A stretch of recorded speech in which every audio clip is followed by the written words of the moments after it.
किती होत्या? 8. 8 राण्यांपैकी इथे गडावरती राण्या राहायच्या 6 आणि उरलेल्या 2 राण्या बाहेर राहायच्या. सर आपल्या राजांची जी पट्ट राणी होती सईबाई, ही राजगडावरती राहायची. कारण राजांची पहिली राजधानी होती राजगड, ही आपल्या राजांची दुसरी राजधानी. सईबाईंचं राजगड किल्ल्यावरतीच निधन झालंय संभाजी राजे 2 वर्षाचे असताना. आणि राजांची तिसरी राणी होती पुताराणी गडाच्या पायथ्याला पाचडला का?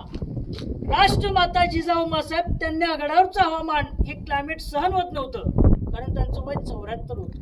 म्हणून जिजाऊमासाहेब गडाच्या पायथ्याला पाचडला राहायच्या आणि त्यांची सेवा करण्यासाठी राजांची तिसरी राणी पुताराणी राहायची. मग बाकी उरलेल्या 6 राण्या इथे गडावरती राहायच्या.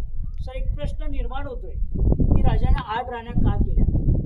राजांच्या सरपट्ट राण्या 2 सईबाई आणि सोयराबाई. सईबाईचा संभाजी आणि सोयराबाईचा राजांचे 2 मुलगे. बाकीच्या 6 राण्या केल्या. सर आपल्या राजांचं राज्य कमी होतं, हे राज्य वाढावं म्हणून सर प्रत्येक गावातील एक राणी केली, कारण तो गाव आपल्या सोबत व्हावा या दृष्टिकोनातून 8 गावातील 8 राण्या केल्या. सर 8 राण्यांची नाव आहेत सईबाई, सोयराबाई, सखवारबाई, गुणवंतबाई, काशीबाई, लक्ष्मीबाई, पुताबाई आणि सगुणाबाई. मैंने निकाल लिया. लाईन में 6 महाल. हे दुसऱ्या राणीचा महाल आहे.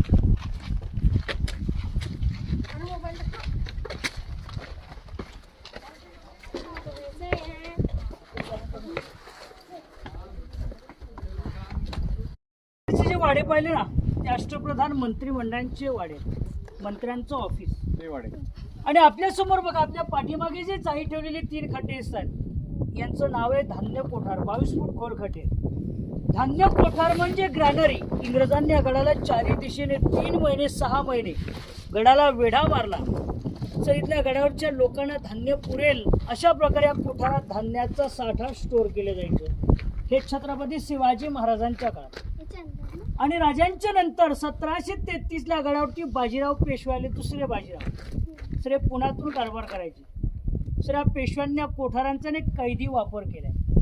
जो गडावरती चोरी लबाडी गद्दारी करेल 7 दिवस या कोठारात शिक्षा दिली जायची. 8व्या दिवशी त्यांनी गुन्हा कबूल नाही केला, त्याच्या हातपाय बांधून त्याला गोंतात भरला जायचा. हा गोंता बांधून पुढे पनिशमेंट टकमक वाहिनी या टोकावरून त्याचा कडेलोट केला जायचा. म्हणून या कोठारांना कैद्यांची कोठारे सुद्धा म्हणतात. आपल्या या साईडला बघा उंच डोंगर असतो का, हा गुहिरीचा डोंगर. या डोंगराच्या पलीकडे प्रतापगड आहे. म्हणजे रायगडावरून आपल्या राजांना 8 किल्ल्यांचं दर्शन व्हायचं. तोरणा, लिंगाणा, राजगड, मकरंदगड, सोनगड, चांबागड, प्रतापगड आणि महाबळेश्वर. या डोंगराच्या पलीकडे